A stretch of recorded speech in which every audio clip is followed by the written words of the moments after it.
G'day everybody, how you going today? It is so fantastic to see you. I do hope that you are super well. Today, I want to talk about the fact that this little old retro camera here is going to have no impact at all on this much larger Z9 beast that's coming, and also that Sony can't control themselves, so they too are creating a retro camera. I'm going to show that to you. Don't forget to get into the 2022 calendar before we go to production. If you pre-order one, we will be putting your name in every single copy. Let's start with Sony's foray into the retro camera space. Now, I don't think anybody saw this coming, and well, neither did I. And this is it right here. This is the Sony Retro, made completely out of Lego, yet still has their amazing autofocus system. Scan. 17 frames per second. What I love about this is not only does it take a design aesthetic from original retro-inspired cameras, but also you can put whatever sensor that you want in there. You can change the size of the mount, which I think is a super important thing with any camera system. 8K 60p. It's completely modular. This thing's a beast, and you can just take the mount off. Only a joke, everybody calm down. Let's talk about the Zfc and the Z9. Now look, I don't watch those channels anymore, not at all. They don't even get suggested to me in my feed by YouTube. I just don't see them. So I have no idea what they're doing, but I can theorize. That they're probably getting all excited about the fact that Nikon is not releasing the Z9, but is releasing the Zfc. Why are they doing that? Well, the reason that they're doing that is because there are mostly people that will never buy or think about a Z9. That's actually most of the people. The Z9 is a halo product. It's a proof of concept product. It's proof that Nikon can play with the other big two.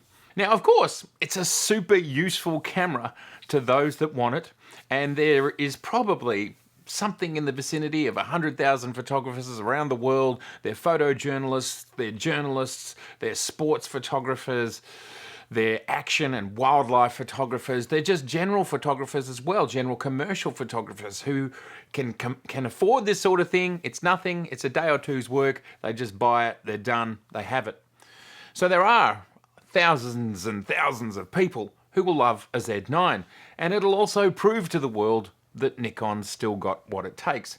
But what the Zfc is a camera that could and would potentially sell to hundreds of thousands, if not millions of people, if the market ever grows back to that sort of size. They're cute, they're cool, they're colourful, they're affordable, they're small, and holy cow, a flip around screen. And look, this particular iteration of this camera might not be perfect for you. I mean, let's face it, the one thing that I would have loved to have seen in there isn't there, which is IBIS, but it's not a deal breaker. We've largely used cameras for the previous, 50 or 100 years without IBIS. And of course, you can get image stabilized VR lenses to go with this system, which all of the kit lenses that are provided with this camera, except for the 28 2.8, are stabilized. Beyond that, I think this camera is extraordinary. It's a great price, it looks great, and it's going to be super useful with its flippy screen for so many people. So it would be very easy for would-be vloggers, would-be people getting started, someone who's interested in photography, someone who's just interested in the whole multimedia thing. Well, you can get into this super cheap and you can have a really cool looking camera to boot. If this camera was full frame and stabilized, I would have ordered it. I wouldn't even have cared what the price was. If this was basically a Z5, give me two. I just love it. I think it's cute. It's just a great little camera, and I really do think, this is an aside, but it will come. The full frame version of this thing will come without a shadow of a doubt. I mean, we know it already fits because the mount is designed for full frame, etc., etc. Why is the ZFC having no impact on the Z9? Well, firstly, the Zfc is largely a Z50. It's a Z50 almost 2 years later. Nikon have had plenty of time to do some tweaks, and the tweaks are things like the battery, better AF, a flippy screen, 4K up to 30p, and you've got 1080 up to 120p, and you've got Nikon's usual beautiful files that come out of all of their cameras. So, yep, there's a few little advantages there. Oh, plus we've got the USB. What are the differences? What are the advantages? What are the advancements that Nikon have provided? Well, there are a few. Firstly, we've got the battery that can fully charge now, fully charge while you're shooting. You can have it tethered, off you go, you're charging the battery and you're shooting. We've got improved face, eye, detect, general focus improvements. That's fantastic. We've got a flippy screen, which I think is a major structural change for Nikon and will bring a whole lot of extra people to market. And then, of course, we've got the retro styling, which I think just opens it up to a whole lot of people. And you will have people in the Fuji and Olympus space going, well, maybe they're going to do something good with that Z mount. I think there's a lot of advantages for quite a small technical investment. And I really do think that the team that's working on the Zfc is not the team that's working on the Z9. And I can basically see this having no impact. One team is working on a high-end body, and they're going to be working with different chipsets and different algorithms, and just everything about it is different. So I don't think Nikon coming into this entry-level part of the market where they open themselves up to a huge amount of potential buyers, not only people who are sort of sitting on the fence as to whether their mobile phone's enough, but also potentially from other brands as well. I can already see in my comments that there's a lot of people like me. I've already got Zs aplenty, but this thing's cool, and it would be a lovely carry for when you're with the family, you're off duty, and you just want something small and light and pocketable that doesn't look like a hardcore camera.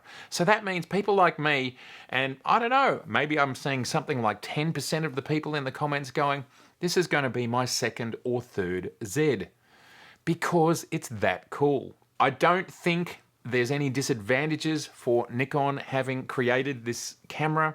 I think it's been quite an easy and small iterative step from the Z50, and this will have nothing to do, and it will not impact the Z9. Let me assure you, Nikon will be having much more serious things to deal with, like how do we get the algorithms absolutely best optimized for class-leading focus. Nikon have stated this will be the best Nikon camera on every specification ever, which means it needs to exceed the D500, the D850, the D5 and the D6. So there are some boffins writing some lines of code, and right now I actually think that is the hardest and most important thing that Nikon would be working on right now. They've got the mount, they know how to build digital cameras, they've got all of that under control, they know how to make battery management, they know how to make menu systems, they know how to do all that other stuff. It's just the code, and I don't see the Zfc affecting that. So everybody, I'd love to know your thoughts. Do you think the Zfc will be impacting the Z9? The Olympics are coming, and we do believe that the Z9 is going to be there, and Nikon will be putting together their marketing campaign for the Z9 around what's going to go on at the Olympics.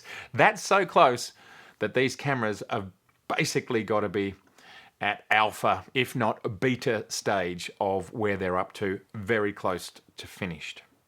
Love to hear your thoughts. Fantastic to see you. And if this is your first time here, golly gosh, I'd love to see you again. So please do subscribe. Please share and please like. Don't forget to click on the notification bell. And of course, if you'd like to have your name appear in the 2022 calendar, you've got to order one before July 23rd. Just jump on the website. There's a link below to take you to the website, to take you to the place where you do your pre-order. Okay. Zfc.